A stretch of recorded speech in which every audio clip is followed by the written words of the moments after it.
throw in these potatoes, so. Okay.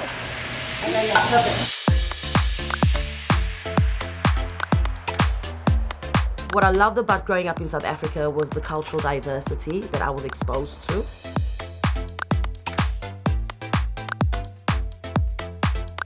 South Africa, in the whole, Durban is dubbed as the food mecca. Hi, I'm Pamela Drew. I'm Wendy Drew. And I am the executive chef and co-owner of Amawele South African Cuisine. I am the Sous chef and co-founder of Amawele South African Cuisine. I'm Nadia Drew Loretta, the mom. Yes. Oh, you were nice and skinny. Goodness. Wow, when you look at you. My memory of my mom's cooking, I can't remember what age I was, maybe about 6 or 7, of smelling this beautiful aroma in the house. And I'm like, oh my goodness, this is amazing. I mean, she was just sauteing onions and garlic. And I'm like, oh, I'm so hungry right now. I loved cooking, but I was horrible at first because I never followed recipes. I just wanted to do my own thing. It was always in my head. I just needed to put it into a pot. I was like a mad scientist in the kitchen trying to create this specific dish without looking at the formula. It's nice. Everything's balanced nicely. Spicy, salt. It's excellent. So we specialize in Durban style cooking because we've got the highest concentration of Indians outside of India. Our influence is more Indian. Yeah. It's way more savory. Like the bunny chow, for example.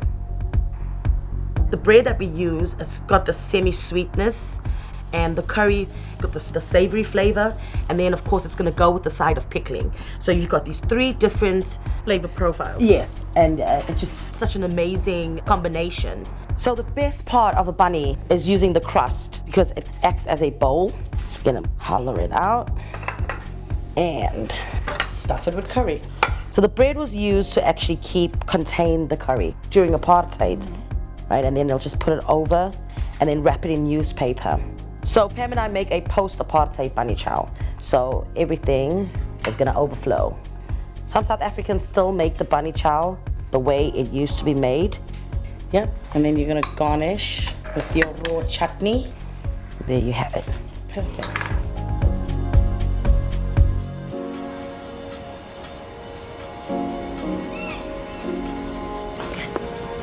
I discovered eclectic cookery through Craigslist.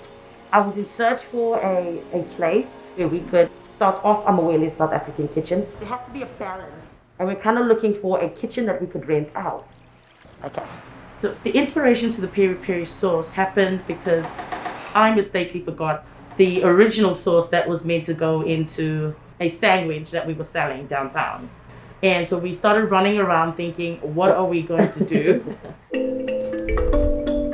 So I came across peppers, and I'm like, Pam, just make peri sauce. So we had bird's eye, habanero, and Thai chilies. So you can use the peri hot sauce as an aioli. So all you do is mix a teaspoon of that with the mayonnaise, and it's super delicious as a sandwich spread. Or you could use the peri sauce for barbecue. So you can take your favorite barbecue sauce and just kind of mix it with the peri, and you would get a nice spicy barbecue sauce. The way we are coping with COVID-19, it hasn't been an easy journey.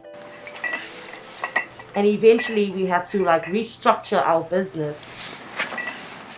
And part of our restructure program was to reopen our online subscription platform. Yeah. So we import our leaf from South Africa, of course. The Rooibos leaf can only be grown in the Cederberg Mountains of Cape Town. And you can't even grow it anywhere else in South Africa. It has to be the Cederberg Mountains. Take that, gonna pour that. And this was a beautiful story. I'm like, oh my goodness, we are South Africans and we can create an original drink that represents South Africa. Alrighty, that is the finished version of Amawele's Rooibos Refreshers It just made sense. This leaf doesn't grow anywhere in the world except our home country.